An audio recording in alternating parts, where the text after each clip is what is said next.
नमस्ते। आज की इस खास चर्चा में हम एक साथ दुनिया के 3 अलग-अलग कोनों में सुलग रहे बड़े भू राजनीतिक मोर्चों को डिकोड करने वाले हैं।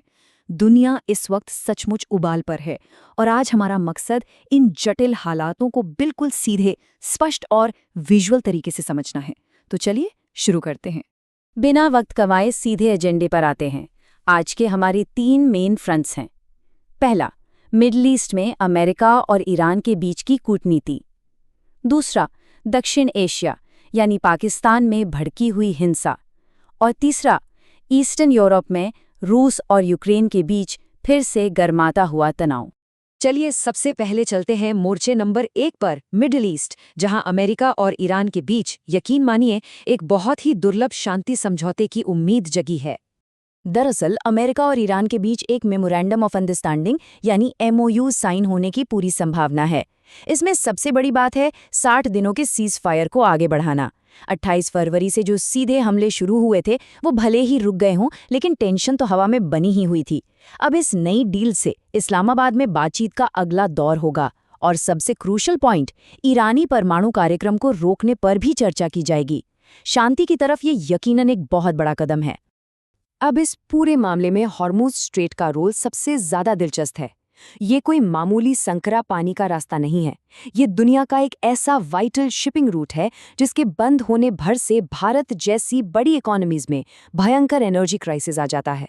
इस सीज फायर का सीधा सा मतलब है कि ये जलमार्ग खुला रहेगा, जो ग्लोबल एनर्जी मार्केट और सप्लाई चेन के लिए किसी बहुत बड़ी राहत से कम नहीं है। इस डील की असली अहमियत को जरा इस कंट्रास्ट से समझते हैं। कुछ समय पहले ईरान ने अपना एक घरेलू कानून लाकर कहा था कि वो हॉर्मुज़ स्ट्रेट से गुजरने वाले हर जहाज से टोल वसूलेगा। लेकिन इस नए MOU ने पूरा गेम ही पलट दिया है। एक तरफ अमेरिका अपनी नाकेबंदी हटाएगा और दूसरी तरफ ईरान अगले 60 दिनों तक इस रास्ते को पूरी तरह से खुला और टोल फ्री रखेगा। ग्लोबल ट्रेड के नज़रिए से देखा जाए तो ये एक मैसिव कूटनीतिक जीत है। अब कूटनीति की इन राहत भरी खबरों से हटकर चलते हैं मोर्चे नंबर 2 पर, दक्षिण एशिया। यहाँ खासकर पाकिस्तान में हालात अचानक बहुत ज्यादा गंभीर और हिंसक हो गए हैं।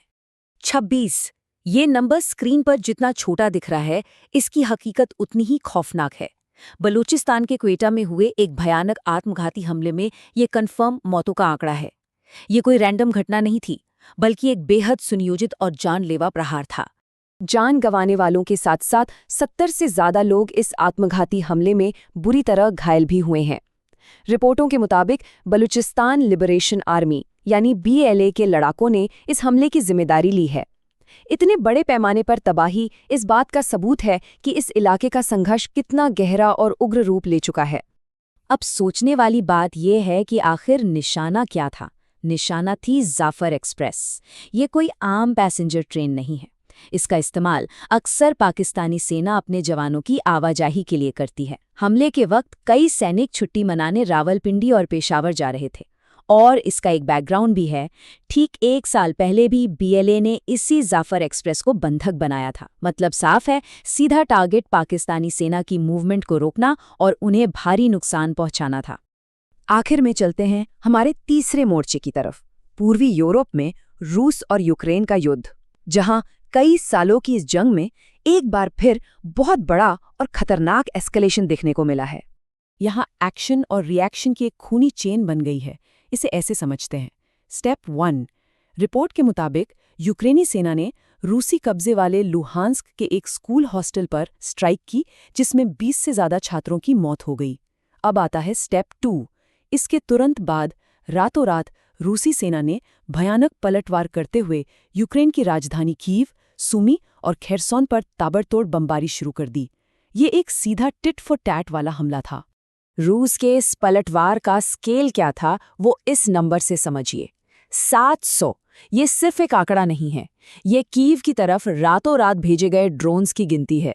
जरा कल्पना कीजिए, ड्रोन्स का एक पूरा का पूरा झुंड जो सीधे राजधानी को तबाह करने के इरादे से एक साथ आसमान से बरस रहा था। अगर हाल के सबसे बड़े हमले को ब्रेक डाउन करें तो तस्वीर और भी डरावनी लगती है।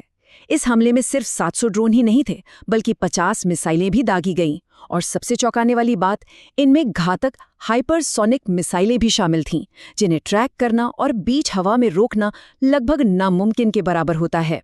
ये रूस की तरफ से किया गया एक बेहद आक्रामक और विनाशकारी शक्ति प्रदर्शन था, जिसने पूरे यूक्रेन को हिलाकर रख दिया।